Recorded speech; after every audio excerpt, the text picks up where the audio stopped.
क्या समाज में महिलाओं के साथ कार्य क्षेत्र की बात करें, समान व्यवहार न होना एक बड़ी समस्या है गंभीर मामलों के अलावा। कि बच्चियों को घर में ही हमको समानता देनी होगी। वो अपनी बेटी को तो बहुत ही संस्कारवान बनाने की पूरी कोशिश करते हैं, पर बेटे को कितना संस्कार वो दे रहे हैं इस बात का खुद को अवलोकन करना पड़ेगा।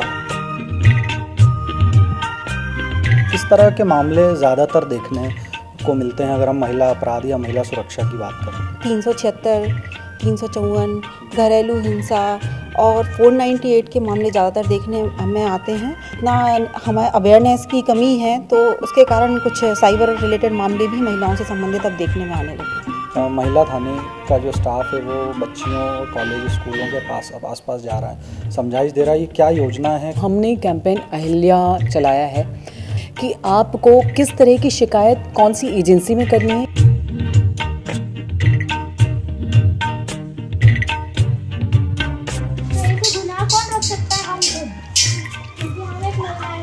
आपके किस तरह के अनुभव हैं पिछले कुछ सालों के, जब से आपने वन स्टॉप सखी सेंटर में काम शुरू किया है? वन स्टॉप सेंटर जो है वो भारत सरकार सहायित योजना है जो कि एक ही जगह पर सारी सुविधा देने के लिए स्थापित हुआ है। आओ मिलकर हम सब जाने वन स्टॉप सेंटर के बारे में जाने। वन स्टॉप सेंटर के बारे में। महिलाएं ही महिलाओं के लिए कई बार मुश्किलें खड़ी करती हैं, आप खुद इस बात को कितना मानती हैं? मुझे लगता है कि ये धारणा ही है। हम सब यहाँ महिलाएं जो खड़े हुए हैं, हम सब भी अपनी माँ और अपनी बहनों और अपनी भाभियों और अपनी सास के कारण ही खड़े हुए हैं। लोगों को ये लगता है कि हम जाएंगे और हमारी सुनवाई सीधे नहीं होगी, किसी के ज़रिए हम चले जाएं लेकिन एक अवधारणा उनके मन में है कि हम जाएंगे, हम अगर किसी एडवोकेट के साथ जाते हैं तो ये सभी थानों के लिए है। तो मेरा कहना है एक बार आप सीधे आइए और आपकी बात ना सुनी जाए और उस पर कोई स्टेप ना लिया जाए, ऐसा पॉसिबल ही नहीं है।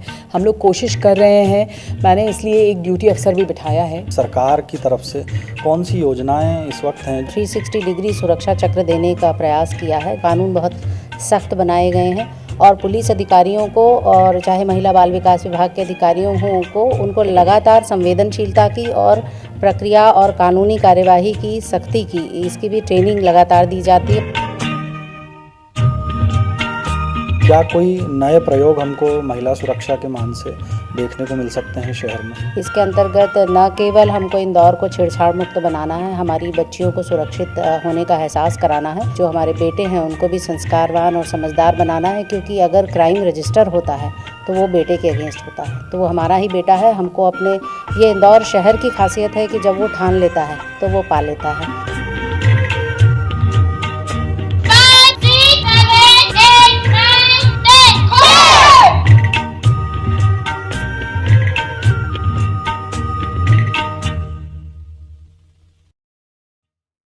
ट्रू टॉक विद एनजे के इस खास एपिसोड में आज हम एक ख़ास विषय पर चर्चा करेंगे। यह विषय है महिला अपराध से जुड़ा हुआ। आज हमारे साथ इंदौर शहर में कमान संभाल रही महिला अधिकारी मौजूद हैं। ये महिला अधिकारी अपने अपने तरीके से और अपने अपने विभाग में सरकार की मंशानुसार महिला सुरक्षा से जुड़ी हुई योजनाओं पर काम कर रही हैं। हमारे साथ मौजूद हैं डीसीपी मनीषा पाठक सोनी मैम, साथ में हमारे हैं सहायक पुलिस आयुक्त महिला सुरक्षा नंदिनी शर्मा जी, और साथ में हमारे हैं ज्योति शर्मा जी जो महिला थाना प्रभारी हैं, और साथ ही वन स्टॉप सखी सेंटर की प्रशासक वंचना सिंह परिहार जी। सबसे पहले हम मनीषा मैम से बात करेंगे और उनसे हम जानेंगे कि महिलाओं की सुरक्षा के मामले में इंदौर की स्थिति क्या है, कितनी बेहतर है और किन हालात में है अभी इस वक्त शहर।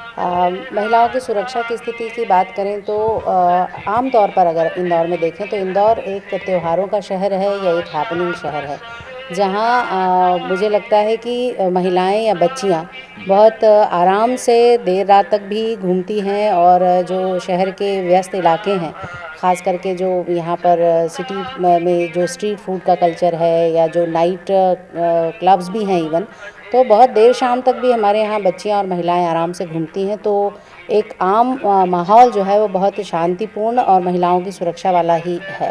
एक सवाल है, इसको धारणा भी कह सकते हैं, एक बात कही जाती है कि महिलाएं ही महिलाओं के लिए कई बार मुश्किलें खड़ी करती हैं। आप खुद इस बात को कितना मानती हैं अगर महिला सुरक्षा की बात करें? ये एक धारणा है और मुझे लगता है कि ये धारणा ही है। कुछ घरों में या कुछ इलाकों में ऐसा हो सकता है जहाँ की जो ख़ास करके घरेलू हिंसा वाले मामलों में अगर ऐसा कहा जाए कि महिला ही महिला की दुश्मन होती है, जो सुनते आए हैं, तो ऐसा सिर्फ कुछ ही चंद घरों में ही ऐसा होता है। और अगर हम सब यहाँ महिलाएं जो खड़े हुए हैं, हम सब भी अपनी माँ और अपनी बहनों और अपनी भाभियों और अपनी सास के कारण ही खड़े हुए हैं। उन सब ने हमको सपोर्ट किया है और आम घरों में भी ये है, बहुत अच्छे से सपोर्ट होता है। मैम, यौन हिंसा की बात की जाए या बलात्कार या इस तरह के जो गंभीर मामले होते हैं, इसके साथ साथ ही क्या समाज में महिलाओं के साथ कार्य क्षेत्र की बात करें, समान व्यवहार न होना एक बड़ी समस्या है गंभीर मामलों के अलावा?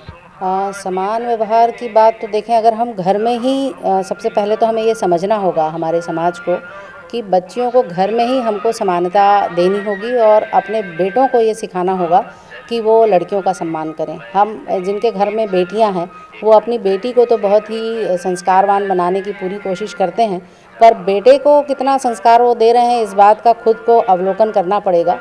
जो हम बार बार आंकड़ों की बात करते हैं कि हमारी बच्चियां असुरक्षित हैं या महिलाएं असुरक्षित हैं, तो वो असुरक्षित किसके कारण है इस बात पर गौर हम नहीं करते कि वो जो पुरुष वर्ग है जो उच्छृंखल हो रहा है, या जो हमारे लड़के हैं जो लड़कियों को छेड़ने की कोशिश करते हैं या हीरोगिरी इसी बात में समझते हैं कि लड़की को छेड़ें या उसके ऊपर फत्तियाँ कसें, तो हमको अपने बेटों को भी संस्कार देने होंगे और ये चीज़ हमारे समाज को समझनी चाहिए।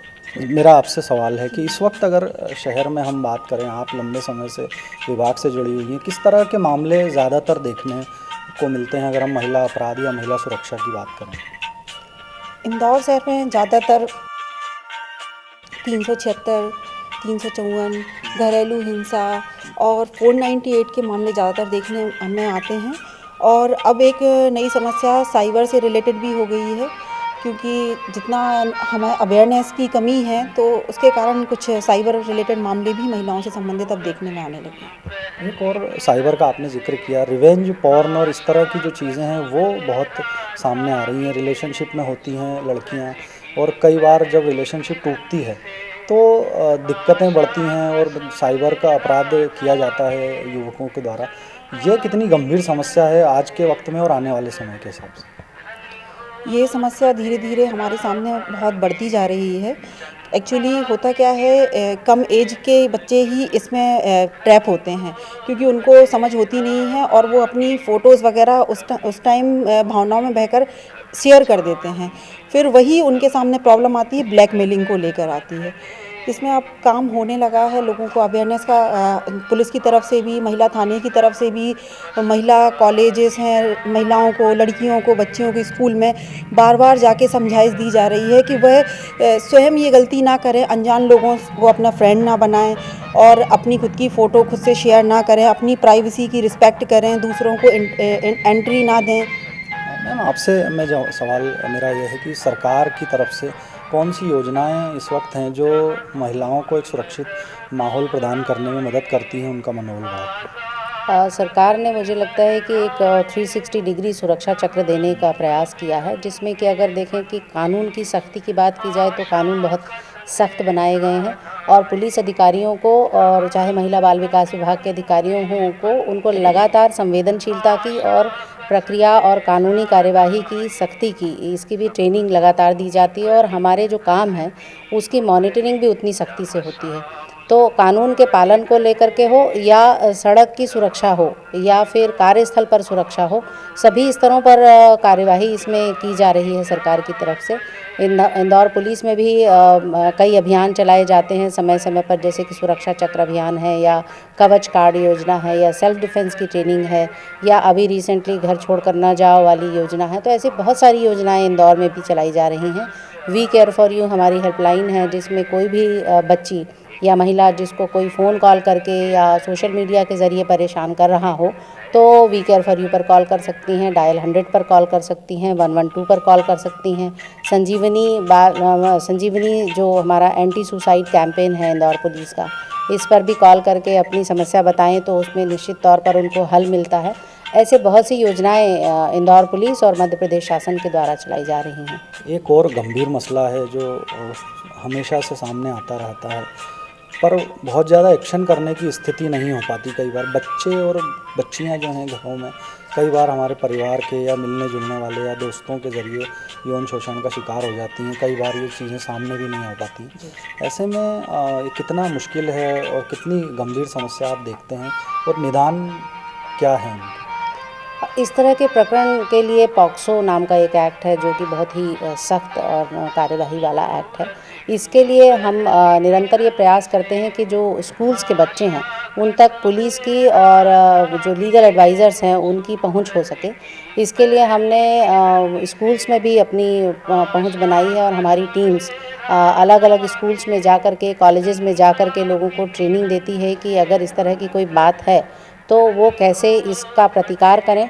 और इसमें हमको चाइल्ड लाइन से निरंतर सहयोग भी मिलता है। और इसमें एक पॉक्सो ई-बॉक्स नाम का एक एप्लीकेशन है जिसके बारे में हम स्कूल्स में बताते हैं।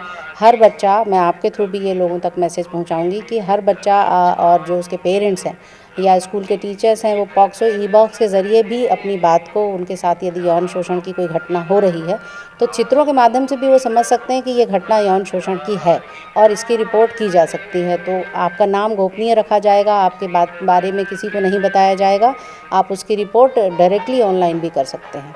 हमारे साथ महिला थाना प्रभारी ज्योति शर्मा जी भी हैं। हम उनसे बात करेंगे कि महिला थाना जो है वो किस तरह से इस समय महिलाओं को सुरक्षा देने के लिए काम कर रहा है। मैम, सबसे पहले आपसे मैं ये जानना चाहूँगा कि किस तरह की रणनीति हमने कॉमन वे में बना रखी है। देखिए, सबसे पहले मैं आपको ये बताना चाहूँगी कि पूरे इंदौर शहर और देहात में एक ही महिला थाना है जो पलासिया चौराहे पर स्थित है। और यहाँ पर यदि कोई भी महिला आती है, महिलाएं घरेलू हिंसा से पीड़ित भी आ सकती हैं, मानसिक शारीरिक प्रताड़ना, दहेज प्रताड़ना, सभी तरह की कंप्लेनेंट आती हैं। सबसे पहले हम उनसे बात करते हैं, उनकी कंप्लेंट को लेते हैं। चूँकि अगर पारिवारिक विवाद है तो हम अनावेदक पक्ष, जो ससुराल पक्ष होता है, उसे हम बुलाते हैं, बातचीत करते हैं, दोनों पक्षों को बिठाते हैं। क्योंकि प्रथम दृष्टया जब महिला आती है तो उसे लगता है कि मुझे एफआईआर ही करनी है, जबकि 80% केसेस में उनको एफआईआर का मतलब भी नहीं मालूम होता। तो हम उन्हें समझाते हैं कि इसके बाद आपका परिवार कभी भी जुड़ नहीं पाएगा। और हम मैक्सिमम केसेस में सक्सेस होते हैं समझाने में और उनका परिवार को जोड़ने में। यदि दूसरी तरह की कंप्लेंट्स होती हैं, 354 जिसे हम छेड़छाड़ कह सकते हैं, यदि ऐसा कोई कृत्य किसी भी व्यक्ति का, किसी महिला को या बालिका को गलत लग रहा है, वो चाहे लिप स्विंग हो या इशारों से बात करना हो या कुछ हाथ हिलाना हो, कुछ किसी भी तरह के इशारे करना जो उसको ठीक नहीं लग रहा है, तो वो सारे के सारे 354 की श्रेणी में आ गए हैं। तो अगर इस तरह की चीज़ें होती हैं तो एफआईआर करते हैं, शारीरिक शोषण होता है तो एफआईआर करते हैं।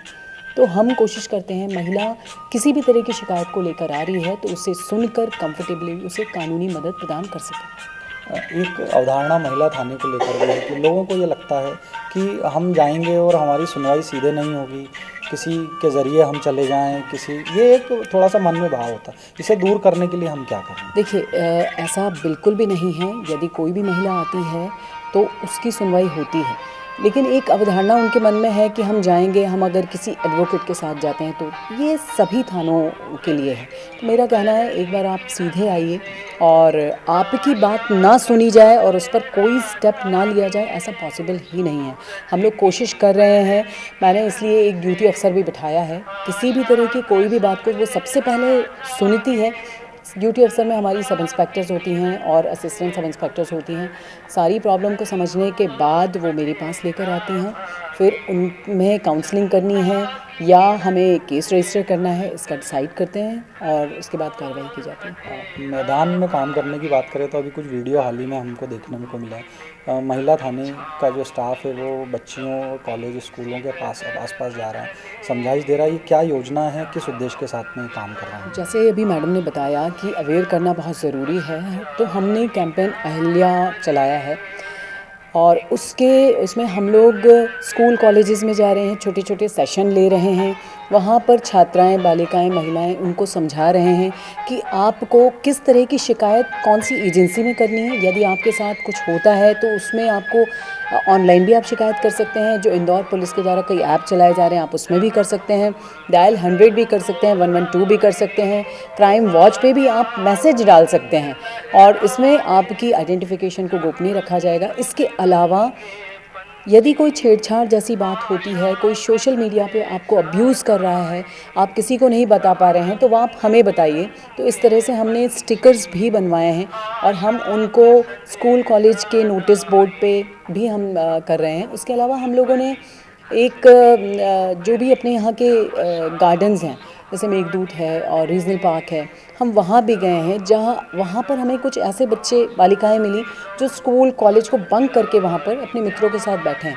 बैठना बुरा नहीं है, लेकिन हम उन्हें ये समझा रहे हैं कि आपके भविष्य के लिए क्या सही है और क्या गलत है।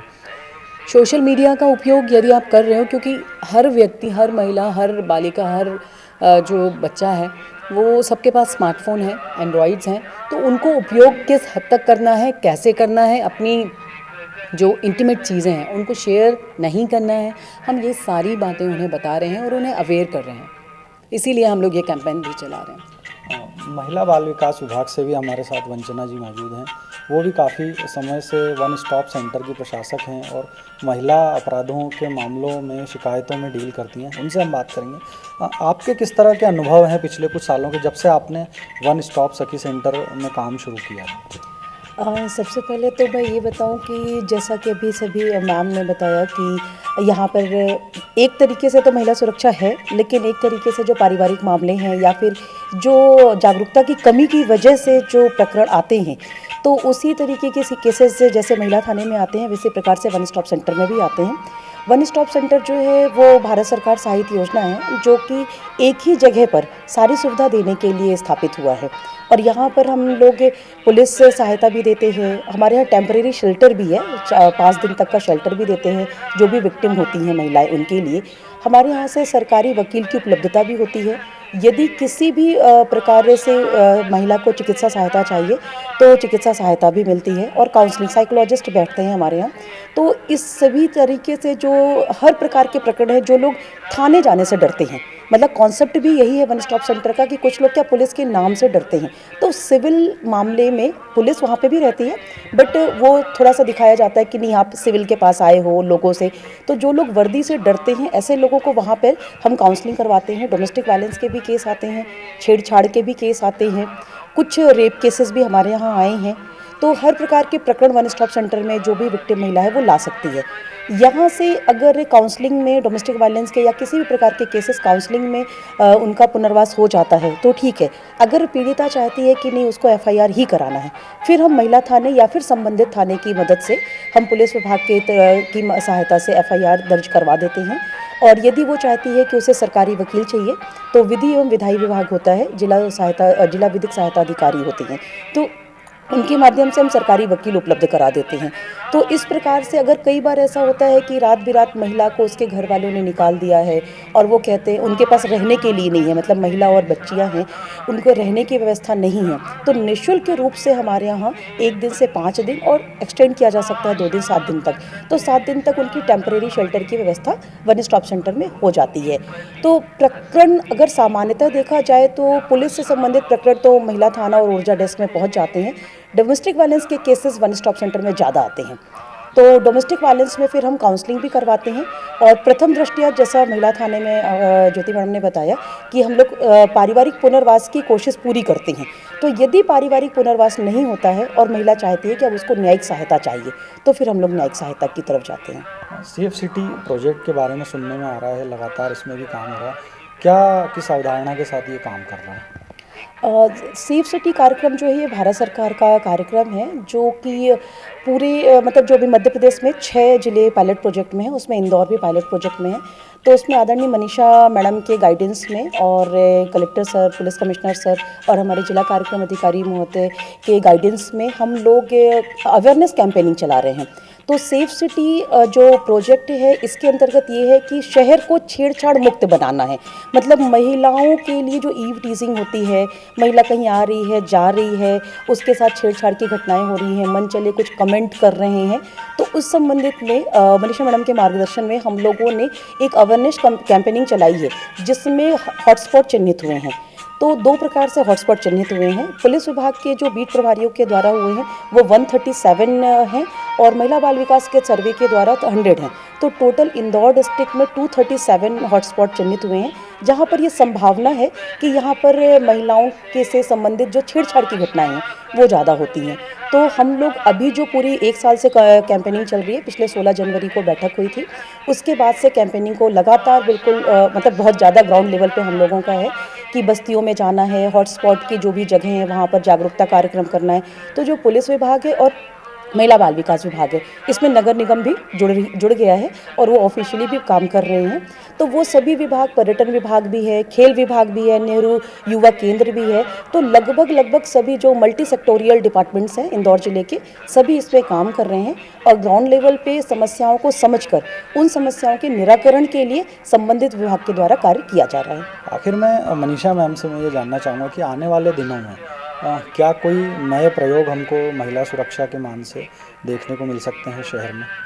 जी बिल्कुल, जैसा कि आप देख पा रहे हैं कि इंटरडिसिप्लिनरी एक्शन चल रहा है, मल्टी सेक्टोरियल डिपार्टमेंट सारे काम कर रहे हैं। तो अभी वर्तमान में जो सेफ सिटी प्रोजेक्ट है, इसके अंतर्गत न केवल हमको इंदौर को छेड़छाड़ मुक्त बनाना है, हमारी बच्चियों को सुरक्षित होने का एहसास कराना है और बल्कि लड़कों को भी, जो हमारे बेटे हैं, उनको भी संस्कारवान और समझदार बनाना है, क्योंकि अगर क्राइम रजिस्टर होता है तो वो बेटे के अगेंस्ट होता है, तो वो हमारा ही बेटा है। हमको अपने, ये इंदौर शहर की खासियत है कि जब वो ठान लेता है तो वो पा लेता है।